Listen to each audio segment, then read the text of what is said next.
Well, now to get more analysis on the BHP takeover bid, I'm joined by stock analyst Greg Smith. Greg, thanks very much indeed for coming in. So let's just start by putting all this into some context. BHP, traditionally a mining company, so why does it want to go into the fertiliser business? What is the logic behind this deal? Well, you're quite right. It's very much a strategic shift away from industrial metals and minerals, and basically what this is all about is agricultural products, rising population growth, improving consumption patterns and the scarcity of agriculture, and basically emerging market demand as well.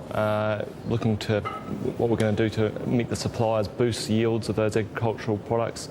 Potash is a key part of that, fertiliser is a key part of that, and the company BP is targeting controls 20% of the world's supply.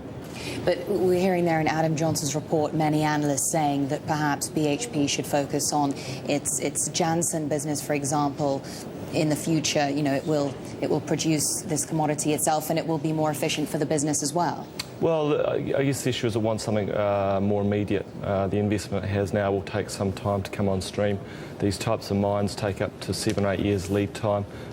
Potash has an oligopoly, so it provides instant access. So they need to balance that with, of course, not overpaying. So with that in mind, is a higher offer inevitable at this point, given that potash shares are trading above the initial offer by BHP? That's right. That would very much suggest that investors are expecting rather a higher offer, perhaps targeting $240 that the shares got to a couple of years back. I think it'll be somewhere between where the offer's pitched and that. BHP may be looking to go up to 160, 170. So investors will be getting somewhat nervous about that, but I think it won't get done at these levels, particularly as there's interest elsewhere from potentially Rio, Vale and even sovereign wealth funds. Exactly. Many people saying that BHP risks overpaying, but what do you make of Potash's argument that the timing of the offer is particularly troubling, considering that it believes its stock is undervalued because the fertiliser industry is only just beginning to emerge from the economic downturn? Well, of course, the target's always going to say that, and some pretty bold statements have been made, even going far to saying that BHP is trying to steal a company, which is a bit extreme. So I think they're really just trying to extract more value. They'll be probably looking for sort of 20% on top of what BHP is offering.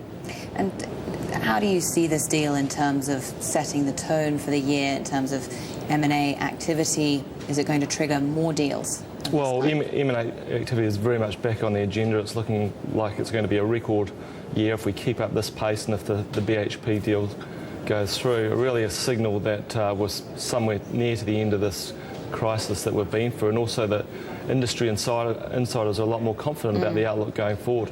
Companies seem to have more cash in hand, and right. They're eyeing international growth opportunities. Thanks so much, Greg Smith.